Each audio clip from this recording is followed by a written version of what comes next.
You and I, as Muslims, we do sujood. What is sujood? Sujood is prostration. Umirtu an asjuda ala sab'ati a'zum. The Prophet, peace be upon him, says, I have been instructed to prostrate on 7 bones. What are the 7 bones?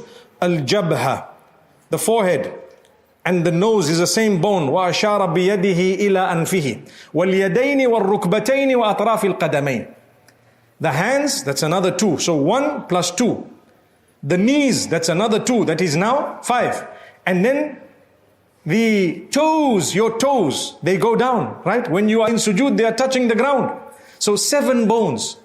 What is that? That is the highest level of ibadah, is when you are on the lowest physical point. Subhanallah. Look, my head is on the ground. Allah says, أَقْرَبُ مَا يَكُونُ الْعَبْدُ لِرَبِّهِ وَهُوَ سَاجِدٌ. The closest my worshipper is to me when he is in sujood. But where are you? I am right down to the ground.